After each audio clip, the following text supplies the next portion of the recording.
That's what it is. That there are 9 inner children, and basically what that began with, when I first started and was getting more and more involved in working with various men, and I work exclusively with men, so that's what I talk about. I came up with 9 reasons why men abuse sex. And for example, boredom, lack of affirmation, being unnoticed, the need for control. Those were just some of them. And then what happened is, along the line, I came to understand that probably one of the biggest barriers that stands between a person and getting managed and learning how to manage their addiction. And again, this, even though I write it to sexual addiction, you could apply this to any addiction. Right. The thing that prevents them from being able to learn how to manage the addiction is shame. Shame is so crippling to anyone who deals with any type of addiction. So what I did was I said, oh wait, you know what?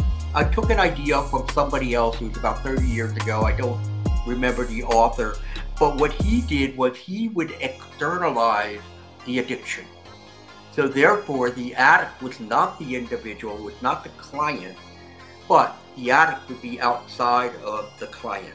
And the client would then talk to that addict when he was starting to, be triggered about something, to say, what's going on? Why are you doing this? What's happening?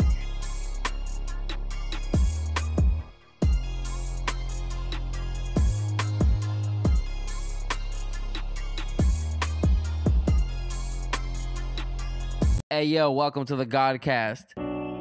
Nothing is as it seems. Nothing. I mean, literally, nothing is as it seems. We took authority for truth instead of truth as our authority. The great deception is still to come. Not every human you see is human. A lot of us equate our value in life to the things that we have or the things we're able to acquire. And not the things that we're able to pass on. But just sharing this story allows those people who are just starting out to recognize that there's somewhere to go. Do you find solidarity within the differences, or do you find division within the similarities? And it was a battle for my soul.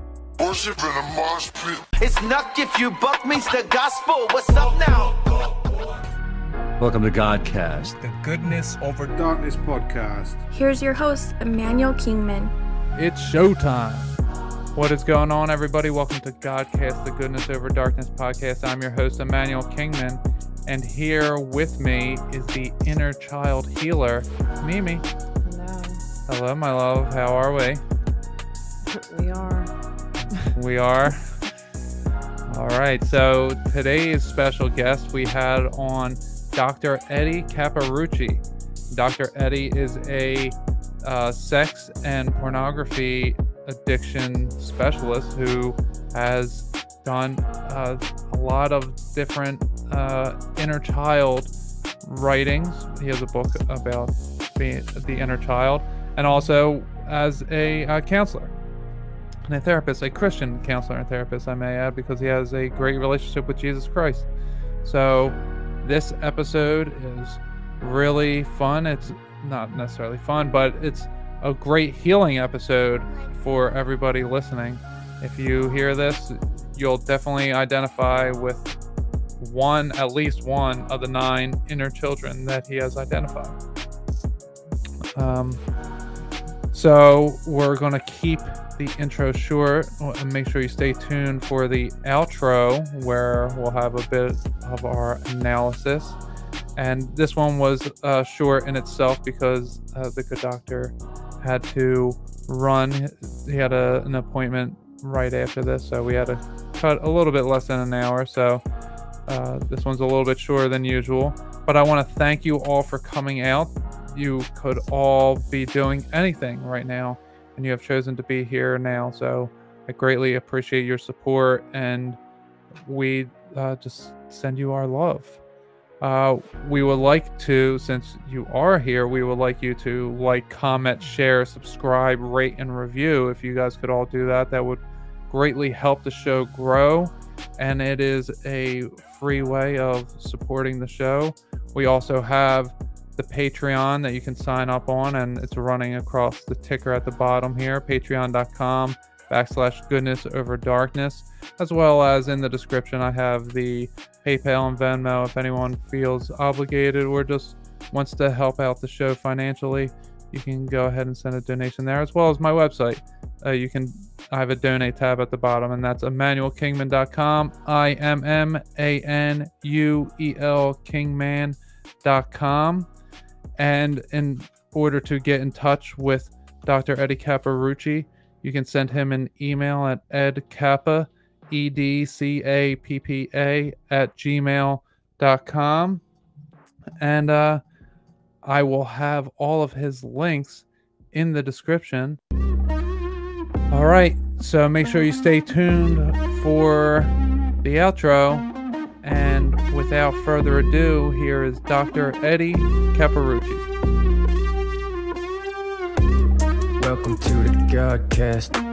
Cross up on my back, I'm slaying demons. It don't matter what you call that. Searching for the truth, facts are facts until they fall flat. It's looking like a story, man, it's all cap. But it's goodness over darkness, it ain't all bad. I'm at my maker, but I was called back. Immanuel, show my people they're under a spell. Heaven or hell is free will. I made my choice and now it's well with my soul. I pray the same for you as well. Welcome to the Godcast. Welcome to the Godcast.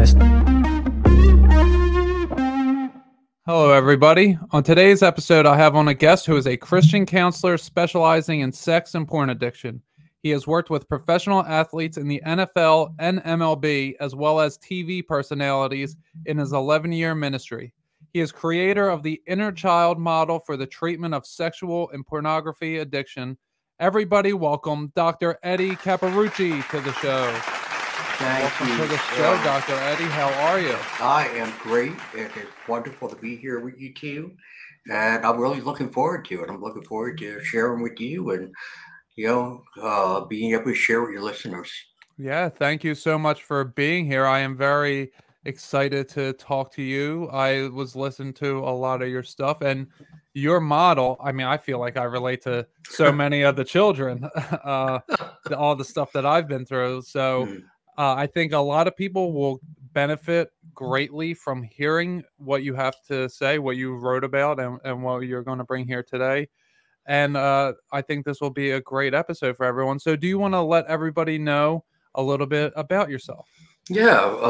Again, I am Eddie Capparucci. I'm a licensed therapist.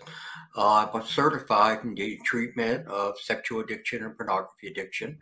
My wife and I have a private practice. We actually refer to it as a ministry because it is definitely a God thing that we are here. And I've been doing it for almost 12 years. My wife joined the ministry about 6 years ago. Her name is Terry. And what she does is she works with the women who have been betrayed by the men who engage with pornography and other unwanted sexual practices.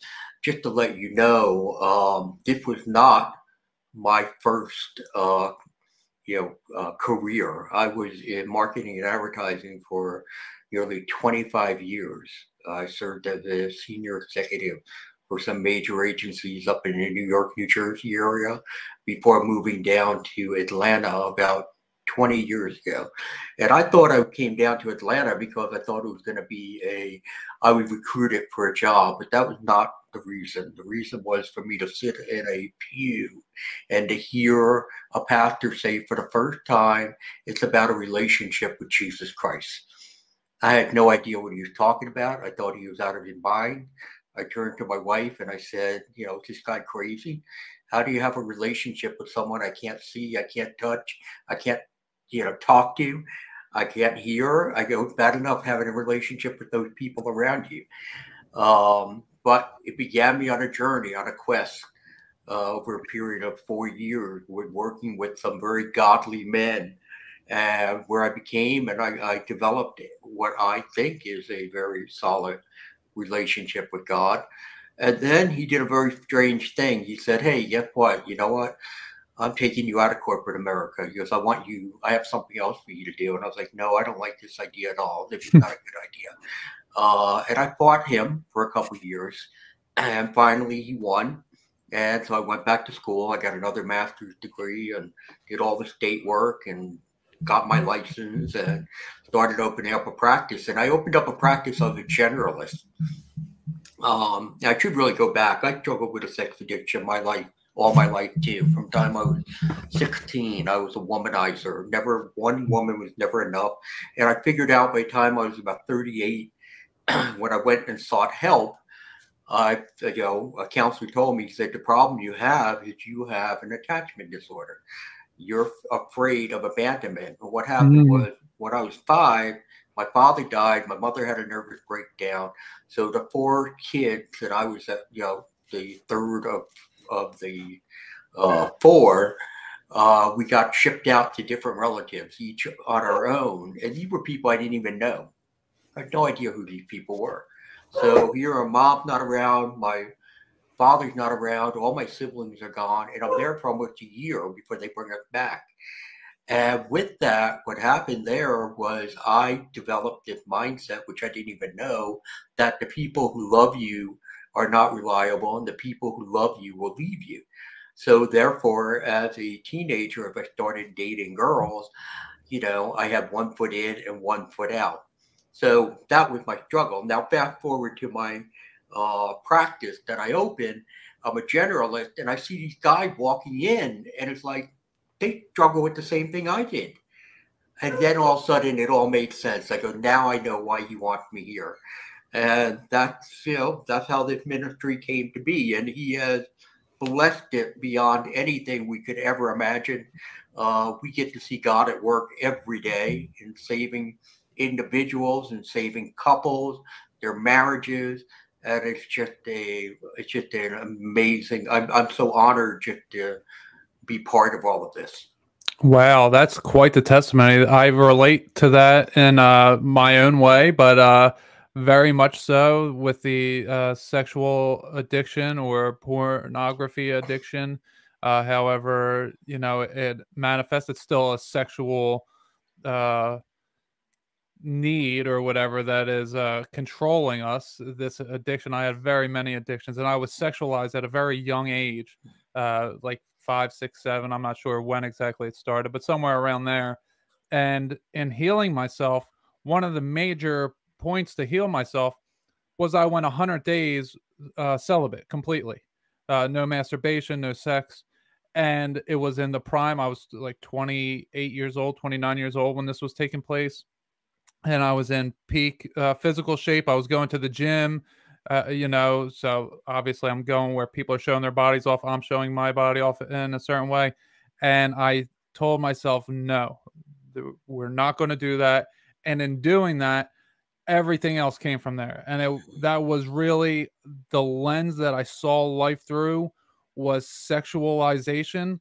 And I didn't understand why people went on dates that they didn't have sex on. I didn't understand what the goal of anything was unless it was to have sex or to have a sexual need fulfilled. And it took me doing that to understand, like, oh, wow, I'm like the only one, not the only one, but there's not a lot of people that were actually seeing life the way that I was. So I wasn't relating to people because I was vastly different than everybody else. And I didn't realize that until I was about 29 when I went through this. The thing was that you're really not very different than many, many people. This is a epidemic. It is a complete epidemic that we are facing with folks who are struggling with either just pornography on its own or using pornography as well as getting into other situations. Yeah, very much so. And pornography, that can lead you down a very dark path very quickly. One thing leads to the next, leads to the next, leads to the next. It's like a step pyramid almost. It's not necessarily that you right away you're in the deepest, darkest thing, but one thing leads to another and another, and it's like this this sensation of I gotta have more, or I'm not having enough, something like that. Yeah, I have to have different. You need different because what happens, we call it tolerance. Okay. After a while, the dopamine, the rush of dopamine, which again is a pleasure-enhancing chemical that is activated when we, see things such as porn.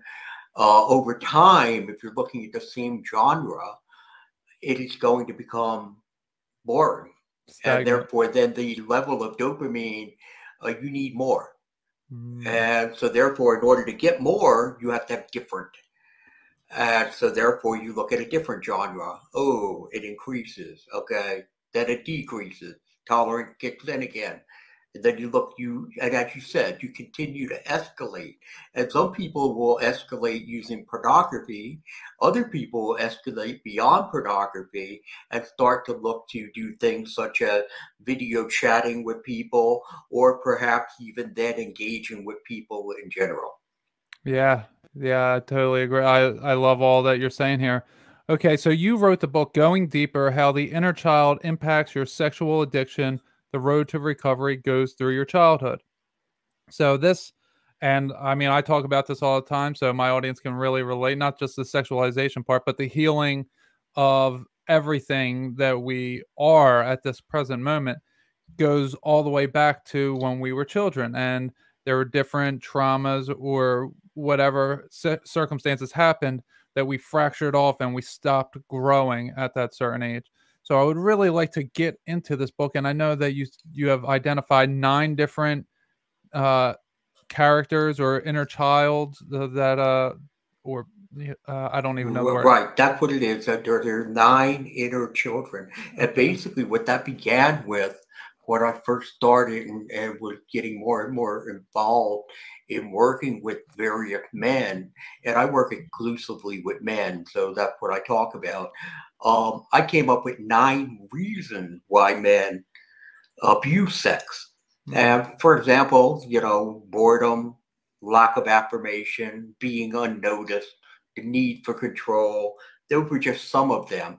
And then what happened is, along the line, I came to understand that probably one of the biggest barriers that stands between a person and getting manage and learning how to manage their addiction. And again, this, even though I write it to sexual addiction, you could apply this to any addiction. Right. The thing that prevents them from being able to learn how to manage the addiction is shame.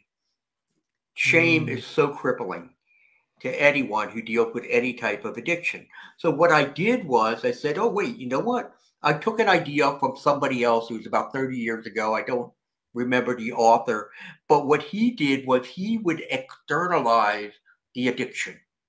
So therefore, the addict was not the individual, was not the client, but the addict would be outside of the client. And the client would then talk to that addict when he was starting to, be triggered about something, to say, what's going on? Why are you doing this? What's happening? And I always thought that was a very interesting method. Now, I think he went a little extreme in some of his, you know, techniques. Like, for example, he wanted, people to go into an adult bookstore and have the conversation with his addict there. I don't think you need to put somebody in that environment. I'm not sure Right. that's really beneficial. But it led me to, again, because I've always been a major advocate of the inner child, to say, let me use the inner child as the external problem that we're dealing with. So that's why, so I took the 9 reasons and they became 9 kids.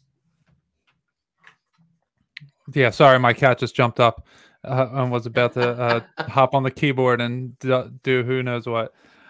Yeah, okay, so I definitely relate to what you're saying with the inner child. Now, I have done this for myself, doing the external talking, but by myself. I'm a truck driver, so a lot of my stuff happens while I'm driving. It's just habit of my mind just wanders when I'm driving. So I've done a lot of looking internally while I'm driving and figuring out why I do the things or why I do things, and then figure out what happened to me that caused me to do those things, and then having to forgive myself because I'm not actually a monster. I became a monster because I fed that for whatever reason, shame, guilt, fear, all the different horrible aspects that we teach ourselves when we know that we're doing wrong, and instead of repenting, instead of saying I'm not going to do this anymore, I'm going to have a strong will and stop myself and apologize and make amends. It's I'm going to shove this down and not tell anybody because I don't want anyone to think I'm a monster. And for me telling people my story and what has happened to me has really opened me up to myself to really see that, oh, I'm not a monster. I have just been through things and they were not dealt with. So therefore, I became a monster that now I've been healing. Yeah. It's very liberating Oh, yeah. to be able to take the struggles that you have, take them out of the dark and put them into the light, just as we see in scripture, what we're told. And for many men, again, it is that, and also women, let's face it, women are dealing with this issue too. But there's this stigma of, oh, I'm a sex addict, oh, I'm a porn addict. But see, I refuse to allow any of my clients to wear that label. Hmm. They will not. I do not want to hear that you're a porn addict or that you are a sex addict. What I want to hear is that, I want you to understand you have an addictive brain. Okay, you have an addictive brain. But the only label you should wear is that you are either the prince or the princess of the king. Period. That's the label to wear. And therefore, then let us focus on, to your point, it's not the fact that, oh, I'm a monster, I'm a bad person. No, I'm a broken individual like everyone else, and this is my brokenness. And what I need to be doing is learning why. Why does this, why in this case, does sex have a stronghold on me? Just like why does alcohol or drugs or video games or smoking pot, whatever it may be, why does it have a stronghold? And again, my belief is that it is three components. One, it is unresolved childhood pain points, things that we've just never have addressed. Two, it's our inability to sit with emotional discomfort. And we learn at a very early age to run away by distracting ourselves. And three, it is the fact that we as individuals, many people who struggle with addiction are also emotionally undeveloped. Those three components, which are all things that happened to us when we were younger or didn't happen to us when we were younger because we didn't get the skill set that we needed, those are principal drivers in having addictive behaviors and also having struggling relationships. So we need to be able to understand what are the factors that took place or didn't take place. And then we have to learn how to reparent ourselves and reparent our inner child. Yeah, I love everything that you're saying. This, I relate to it all. I mean, completely, 100%. So, do you want to go over the 9 different children that Yeah. anyone could be, and anyone could be multiple? Is that correct? Oh, absolutely, absolutely. You're absolutely right, Todd. The thing is that the 9. Usually, what happens is most people land anywhere between 4 and 6. Oh, okay. That's where they have. Usually, there's 3 that are the principal ones, but there are some people who look at them and say, "Well, I have a little bit of every one of these in me." But the key is, it's not the children that you identify, that you resonate, that are the most important aspect of this model. The most important thing is, what are those core emotional triggers that activate that particular child? And each child has different core emotional triggers. Some of them have crossovers, but for the most part, they're rather different. So if we start off with the kids, the first one we look at is the bored child. Now, this is a child that was raised in this environment. There wasn't a whole lot of interaction among family members. So even if they were surrounded by people, they often felt very isolated and alone. So therefore, they grow up, and what they do is they learn how to entertain themselves. And they actually find that it's more comfortable to be alone than with other people.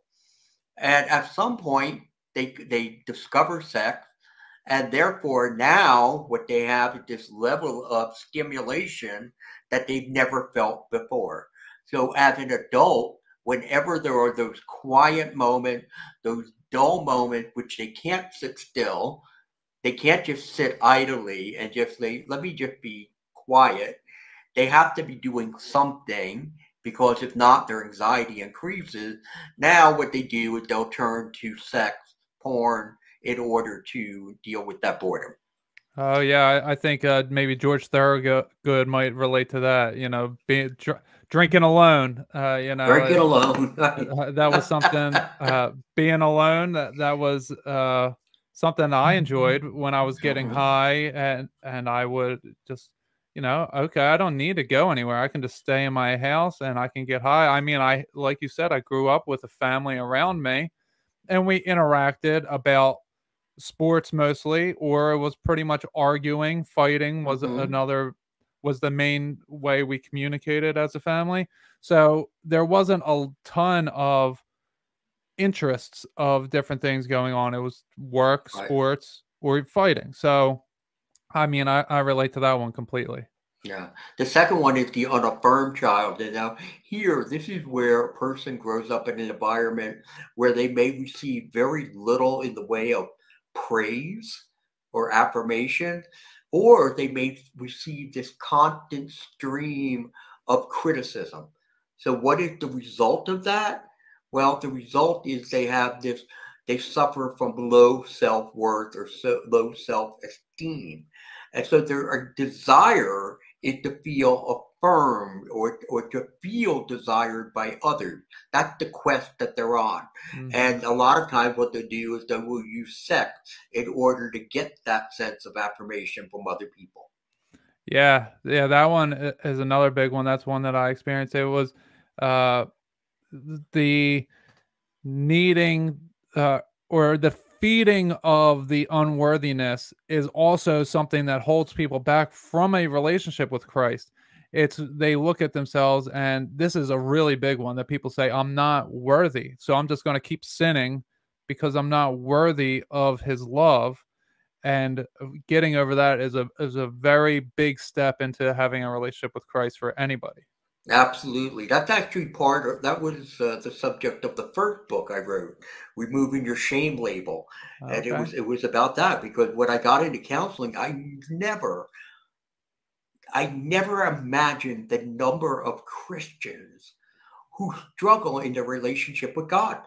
Mm. That what they do is they project upon him what they feel about themselves. To your point, I'm not worthy. I don't, and you know what? No, we're not worthy. We're not worthy to have God's grace and all of that. That's great. But you know what? You just accept it and say, thank you. I appreciate it. I'll come back tomorrow for some more.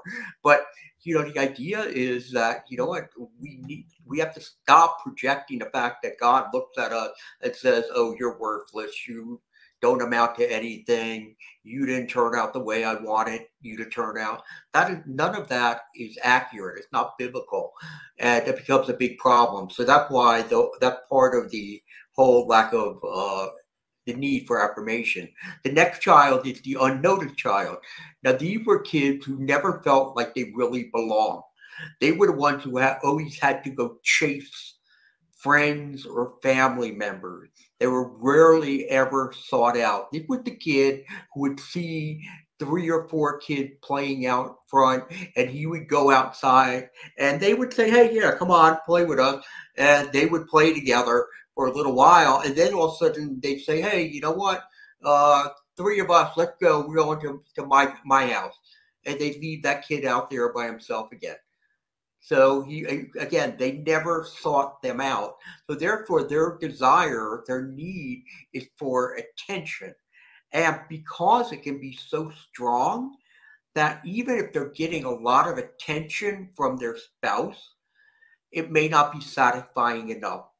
And so therefore, if someone pays attention to them, they could be drawn to that person like a moth to a flame. Oh wow. Okay, that's interesting. It's like that the attention that they're receiving at when they're an adult, they're finally getting attention, and it's not enough, or it may not be enough because now they need to fill all the other attention that they didn't get way back when, instead of being content Exactly. with what they have. Exactly. Because see, you go back to the inner child. The inner child never content. The inner child always wants more and more and more, or Hmm. different, different, different. So therefore, in that part of the model, we have to learn to quiet the kid down, because the kid drives on emotion, thrives on emotion, and we have to move to rational thinking. But see, too many of us, we're compulsive, and we just go with the emotion, and we never slow down enough so that we can rationally process what's happening. Yeah, yeah. The I talk about it with my audience a lot, that we have the four states of being. We have the physical, which is the lowest. That's, right here. Then the emotional goes right above that. That's how we want to. Our body just wants to react emotionally. Then is the mental. That's if you get through the physical and the emotional, then you can think through things. And then on top is the spiritual, and that is where we want to be operating from. And when we are operating from, everybody's at the most peace and love and understanding, but it takes a lot of work to get to that level.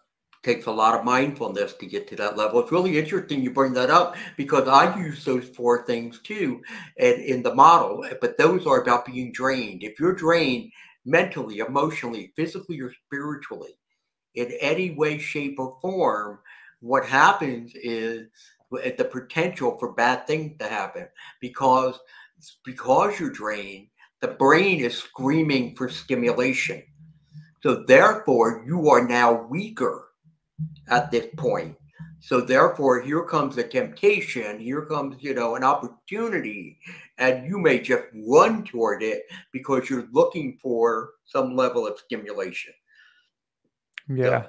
the next kid is the emotionally voided child. This is the number one child that most people pick. This is the one. And they have a very difficult time, as the title is, in emotionally bonding with other people. So along the way, they receive the message that feelings are not important, perhaps maybe even feelings are dangerous. So therefore, they're unable to emotionally bond in a healthy way. So what they do is they use sex and physical intimacy as a substitute for emotional intimacy. Mm. Okay, they believe that they're emotionally attached to people, but the only attachment they really have is through the physical intimacy. And this sometimes leaves their partner, their spouse, feeling very used.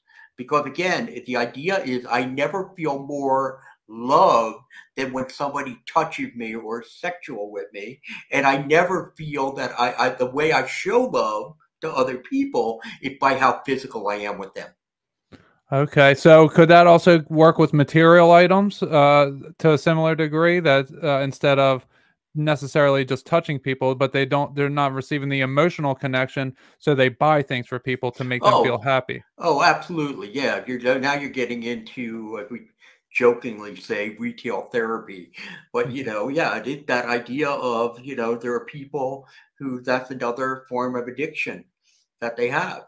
Because again, I got to continue to buy something for somebody because I'm trying to get their acceptance.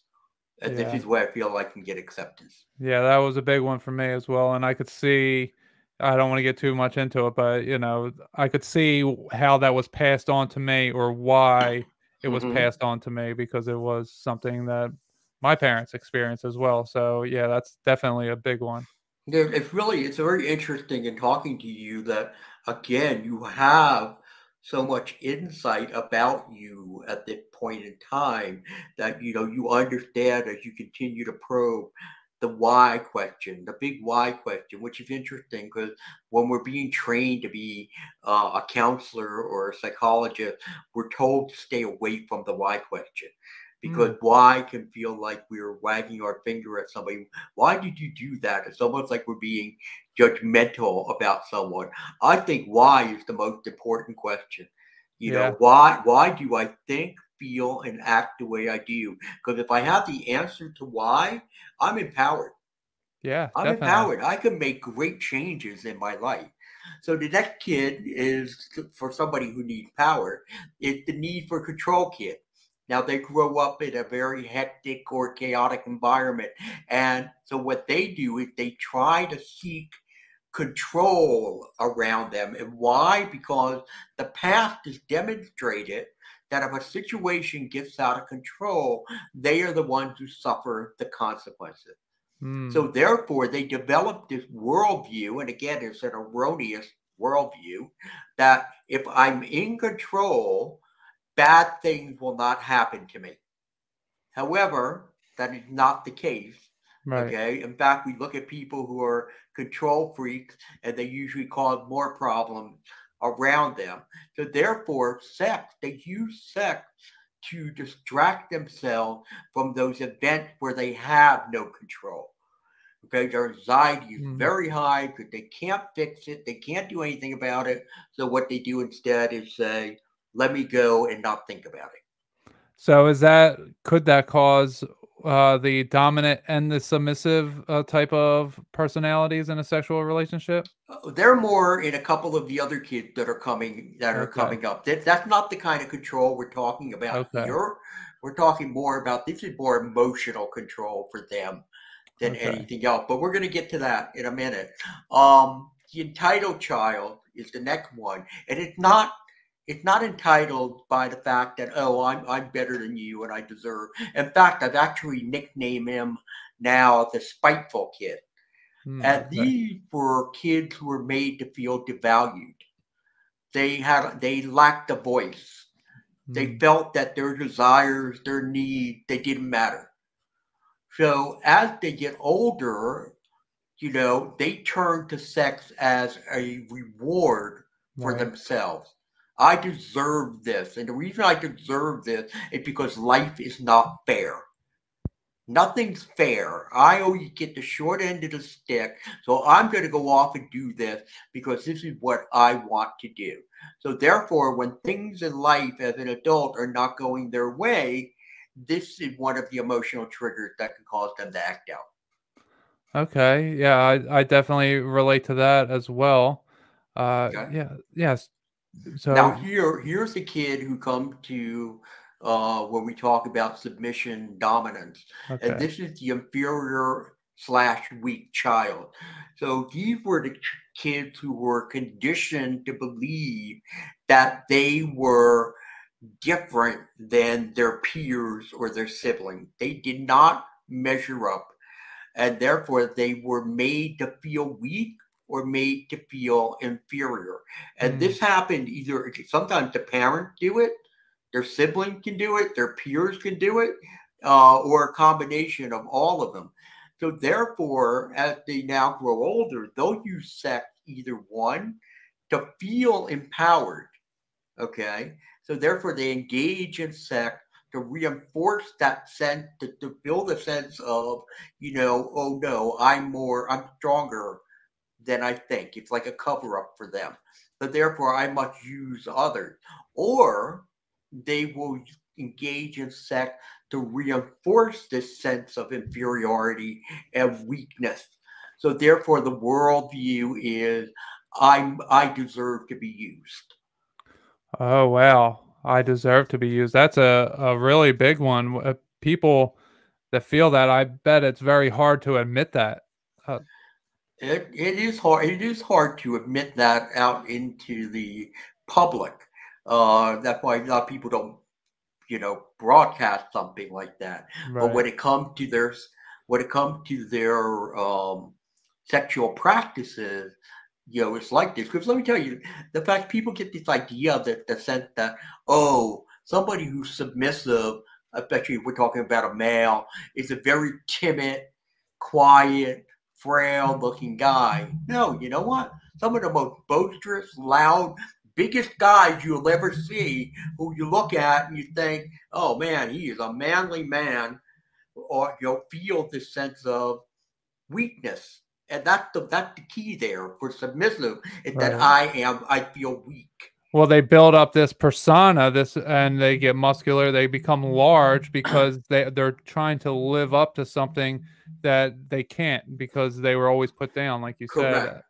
Yeah, That's that's it. You're wonderful. exactly right. You're exactly right with that. It's you said it's the false persona Yeah. that's there. The next child, there's two more left. The next one's Okay. the stress child. Stress child, like the need for control kid, grew up in an environment that left them feeling very anxious. They may have been raised in an environment where there was a lot of neglect or abuse or trauma, or it may have been an environment where they had to run the house because parents worked, you know, two, three different jobs, or perhaps there was an ill sibling or even an ill parent per se. So there are a lot of factors that could be there. And so in many cases, what happens also though is because children don't want to feel anxiety and they don't want to feel depressed. So what they'll do is they will start to push it away. They'll repress these feelings that they have. So therefore, then they become desensitized to their anxiety, even to the point where they may not even realize that it exists. But at some point, again, they discover sex and they realize that what this does, it soothes their sense of restlessness that they may feel. Because again, they may not be referring to it as anxiety. All they feel is like, I feel off. Something's off. Right. So therefore, they'll use that to soothe themselves as a way to distract from whatever is going on in their everyday life. Like a security blanket or something? Yeah, pretty much. Yep, that's Hmm. exactly right. Exactly. Wow, that's very interesting. And then the last child is the one that is either early sexually stimulated, which means that they were exposed to sex, whether it be pornography or seeing people engage in sex at an early age, or that they were sexually molested.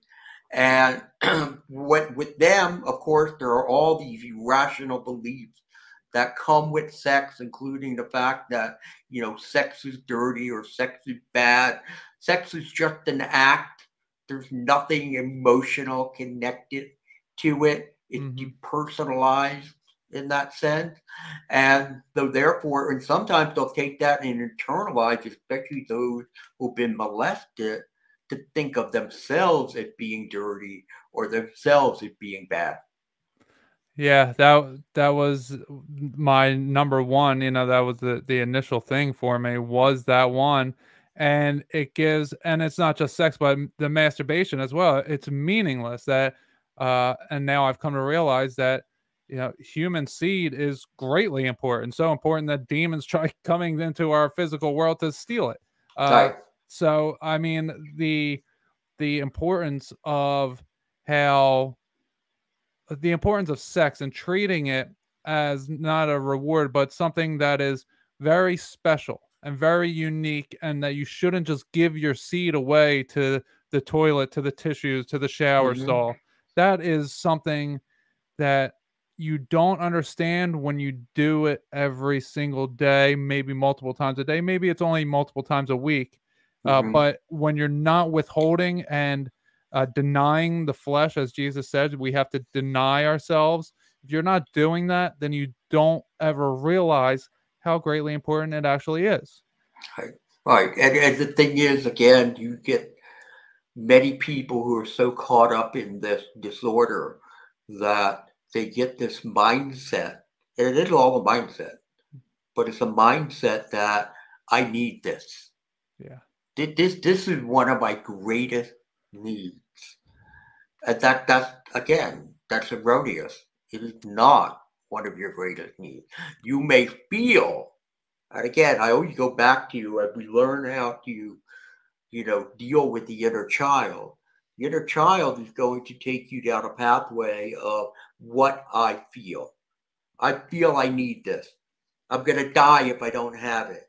I'm just going to explode if we don't, have some sort of an orgasm or look at something. That's what they feel. But they don't take the time. They just run with that. They don't take the time to say, okay, but wait a second. What's reality? Right. What's reality? Okay, my kid's upset about something.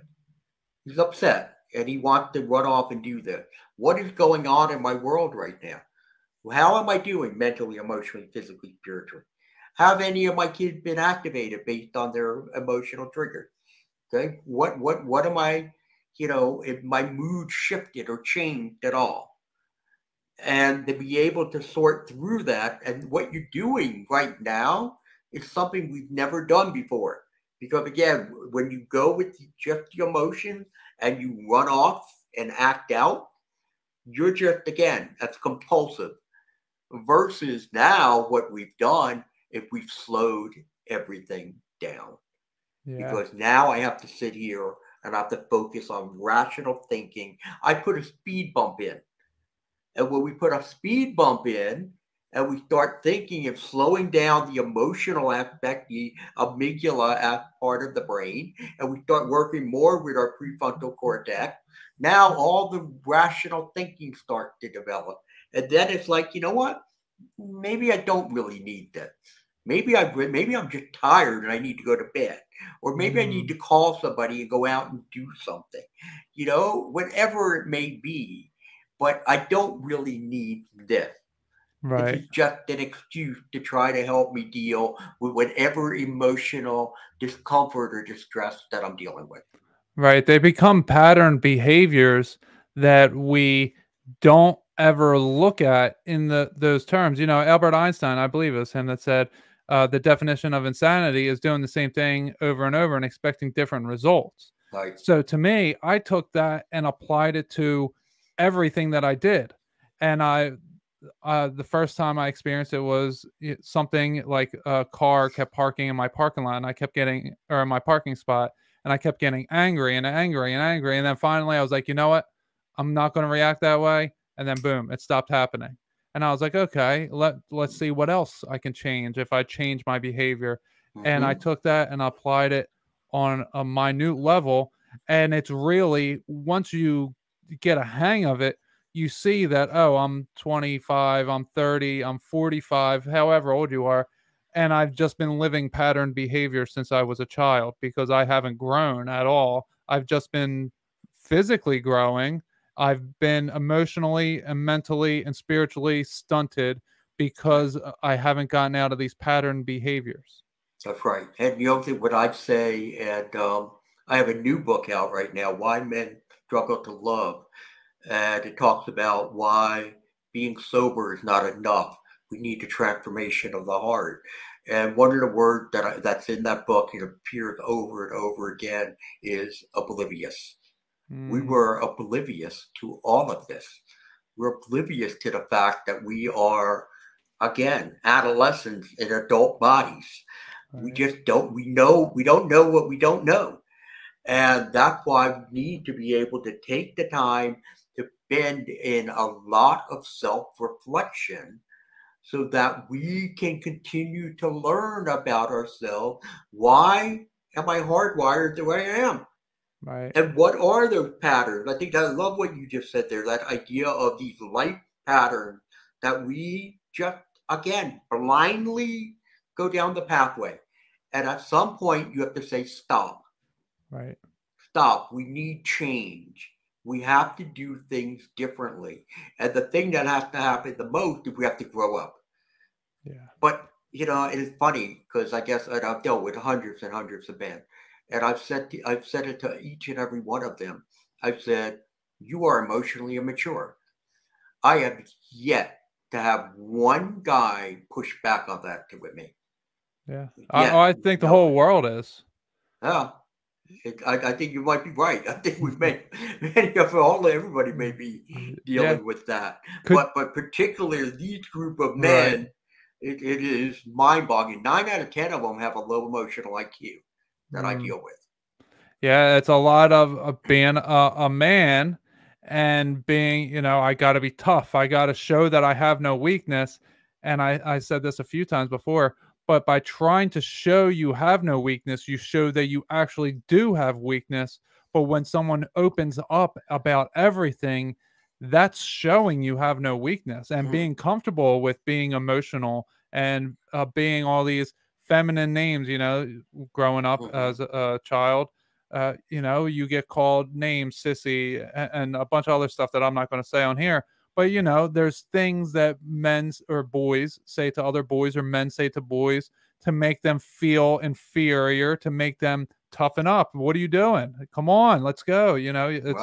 It's this. You gotta be hard. And if you're not being tough and hard and being a manly man, then you're weak, and someone else is going to take advantage of you. So what do? You have the perspective that, oh, everyone's trying to take advantage of me, so now I have to take advantage of them before they take advantage of me. Right. You go back to what you were just talking about. Goes back to that emotionally voided child. If you recall, there were messages they received, and part of the message was that maybe expressing your emotions is dangerous. Right. And it's dangerous in the sense that people are going to mock you and tease you and disrespect you. And so now we're wondering, how come guys don't want to be vulnerable? Well, because vulnerable is a dirty word. Vulnerable is not cool, because it's going to come back and it's going to bite me. But we have to be able to teach them that no, actually being vulnerable is a major trait of a real manly man. That you sit there and you can share your emotions and your hurt, because what it does, it strengthens the emotional intimacy between you and others. And when that's lacking, we're going to be looking for it everywhere else. I always used to say, for me, again, go back to my story with my, running all over the place. I always said, I would tell people this all the time. I go, I feel like I got this void. I don't know what it is. I have no idea, but it feels like no matter what I get, and I got a lot. Okay, I did well in corporate America. I did things many people didn't get a chance to do. Saw things many people didn't get to see. But yet, there's something missing. And the thing that was missing was, one, the authentic relationship with Jesus Christ, which also required intimacy.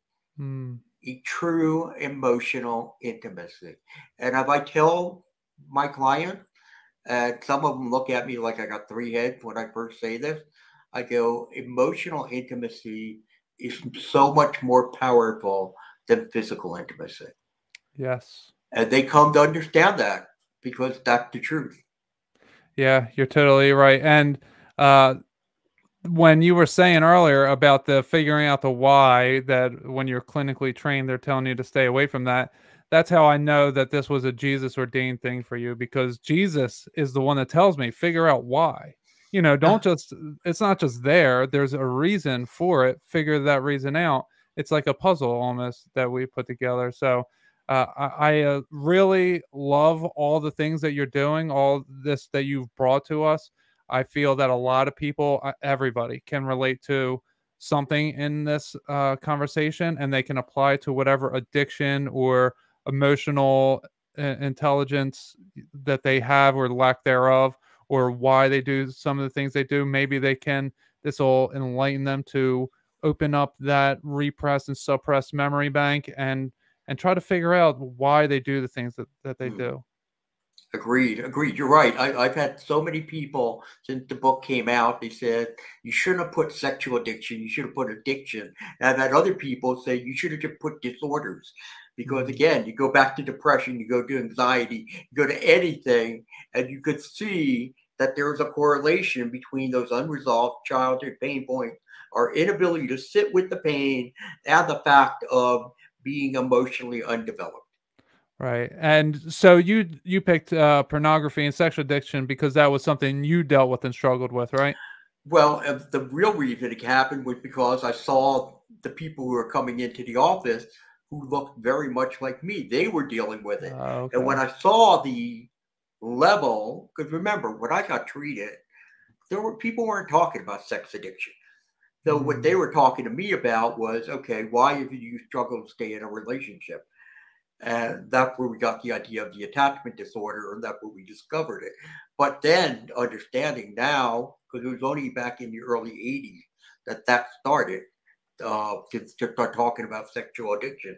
And even now, it's still in its infancy.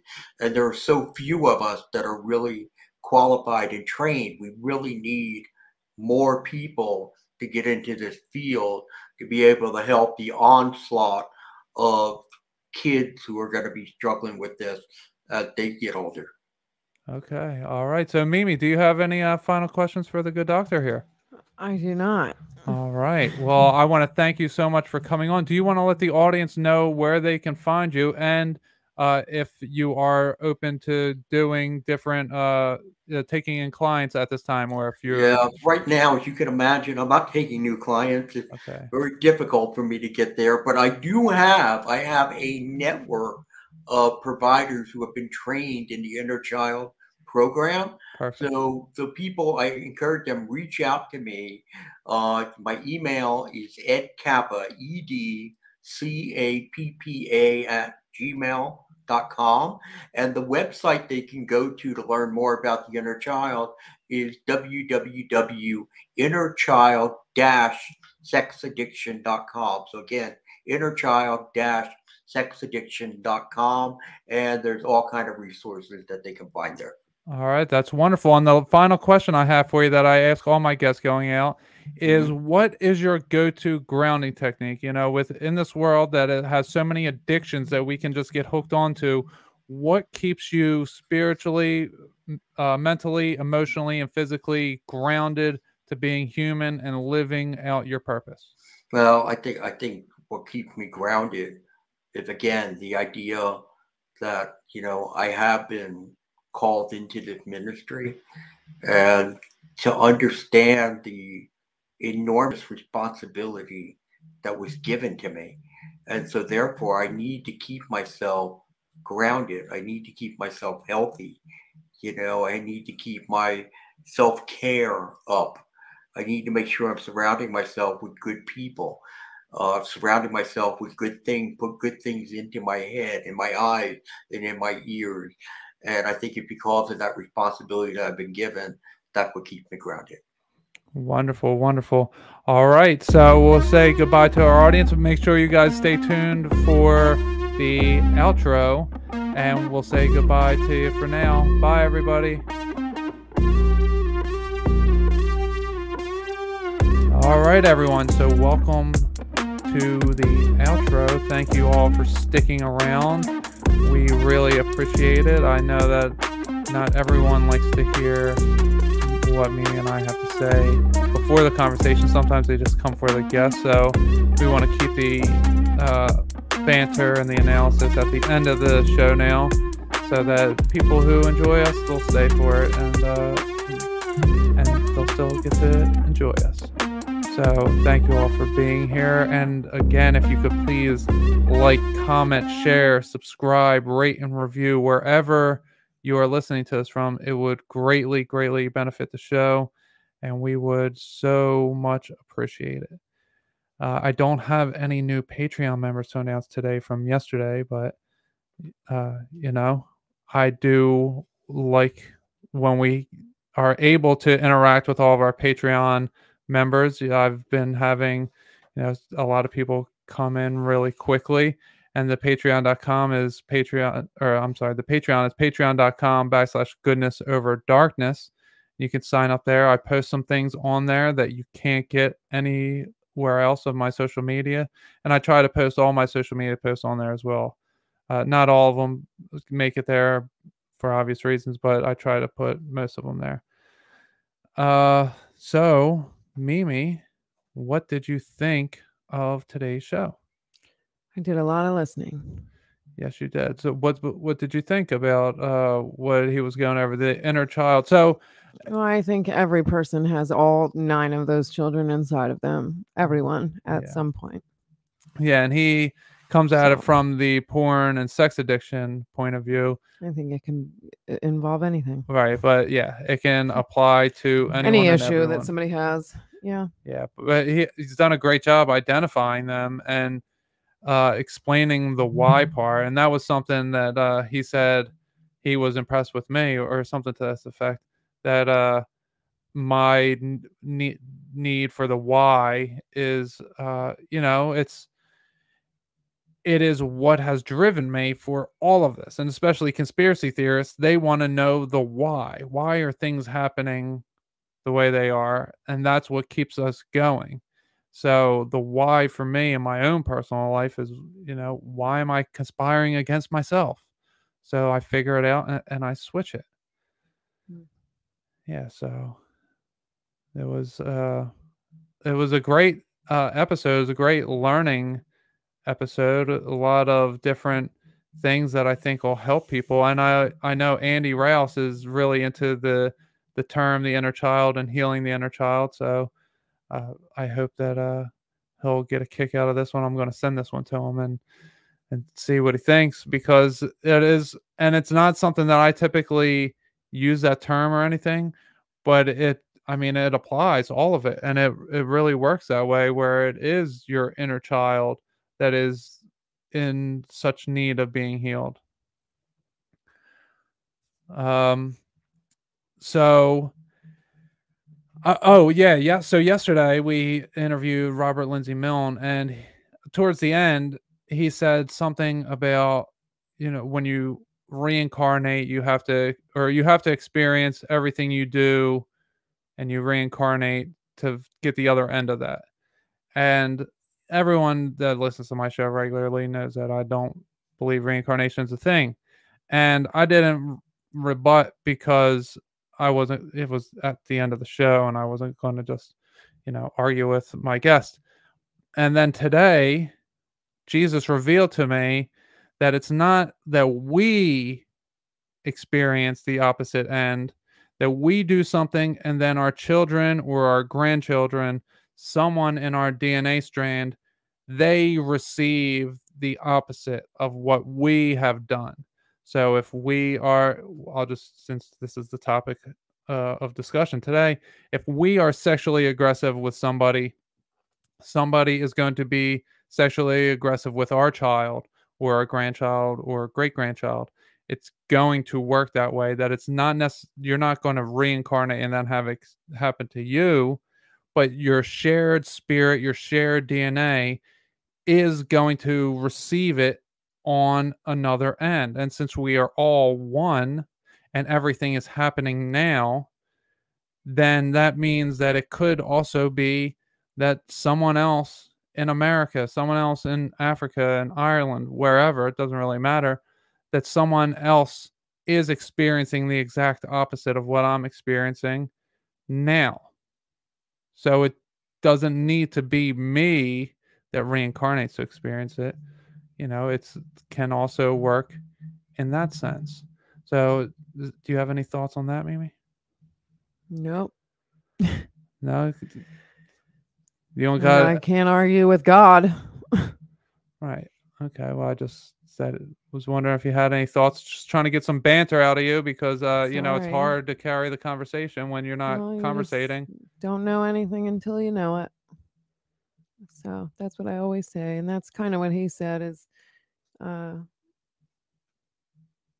basically the same thing. We don't know until we know. We don't know what we don't know. And that's the opposite of what I always say is you don't know until you do know. So yeah, it's tough to remove ourselves. Another thing that I wanted to touch on is that he said in there, he was saying something, and it got me thinking, like, wouldn't it be so wonderful if the entire world knew that God was showing them what is going on in their mental, emotional, spiritual status by what physically is going on around them? If everyone knew that and could act accordingly, wouldn't that be amazing? Couldn't we create a whole new reality in a very quick way, in a very seamless transition, and realize that what is going on in our immediate surroundings is what is going on inside of us internally? Like, wouldn't it be wonderful if we all knew this little secret? It shouldn't be a secret. A lot of people don't want to do inner work. They don't want to take responsibility for actions, emotions. Yeah. You know, they don't want to blame somebody else for them. They don't want to blame themselves for them. You know, as a parent, not being a perfect parent, I could say it's because I wasn't perfectly parented, but then I can further say my parents weren't perfectly parented and their parents weren't perfectly parented, and all the way back to the beginning of time to the first people that had no clue how to be parents. There is no manual. There really isn't. Right. Well, I guess, God was a direct parent to Adam, and then Adam was, I don't know if he was a parent to Eve, but he taught her. And then from there, their first son, Cain, killed their second son, Abel. So, from there, it's a pretty messy thing, you know. So They didn't know what they didn't know. Right. And I guess everything happened, unfolded that way up until where we are now, because we all had to figure it out. But now that we all know what we know, we have to spread that knowledge. We have to, we have to hold our ground in what we are and who we are. We have to show the world that Jesus Christ is real by acting like him. And I know I have a lot of non-Christians that listen. I'm a non-Christian. Okay. We have to show the world that they can change by being the change you want to see. That's not just a cliche saying. If you are what you want everyone else to become, then they will recognize it and they will become it. And they will get there on their own pace, in their own terms. But we can stop the behaviors. We don't have to pass on the bad behaviors to our children, even though we do. We recognize it in the moment, and then we reparent them the way we have reparented ourselves. I've done a lot of undoing things that I've taught my daughter, and I've taught her that through how I treated her and through how she saw me treat others. It's not necessarily a direct teaching, it's the whole experience. We as humans recognize what is going on when it's going on. And we have to get away from the passing on bad behaviors. We have to be stronger than we want to be, because we want to be emotional, we want to be lazy, we want to be taken care of, but we can't settle for that. We have to be better. We have to do more, because we are capable, we are adults, we are loved by God. And I hope everyone listening to this knows that very much, that you are very much loved by God, but you have to withhold from reacting in an emotional way. You have to grow your inner children, all of them that exist within you. You have to identify the things you do, and then identify why you do the things you do, and then identify things further. And if that goes into, like it has with me, talking to your parents and help them identify why they do the things they do. And then all of a sudden, the whole line, the whole lineage, everything shifts. The whole DNA strand shifts, because now multiple people on multiple links on the chain, like I'm down here, my mom will be up here. If I'm doing it and she's doing it, then all of a sudden the whole link will shift and everyone will line up more.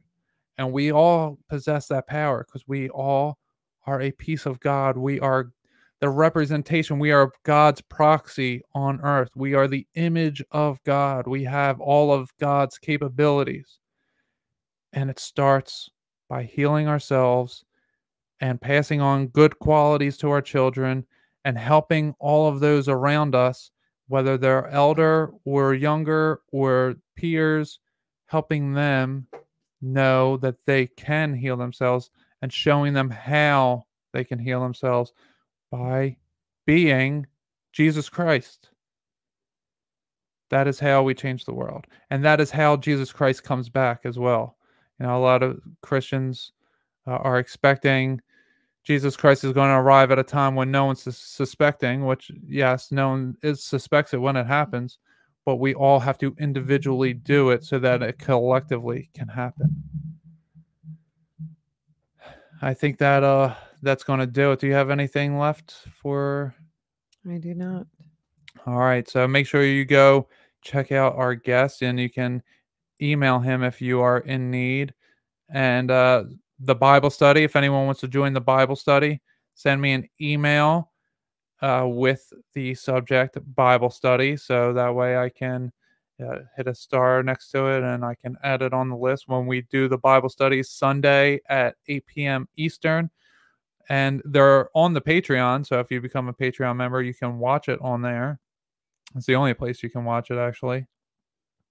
And they've been great fun so far. Nomad, other than, I don't want to say anyone else, but Nomad is part of it. And, you know, we have some great uncovering that has been happening so far. So you guys will do yourselves a great favor by joining the Bible study for free. Or if you join the Patreon, you can go back and watch it. And I think that's everything. So make sure you go to my website, ImmanuelKingman.com, IMMANUEL Kingman.com. And that will do it, everybody. So for now, we will talk to you later. Bye. Bye.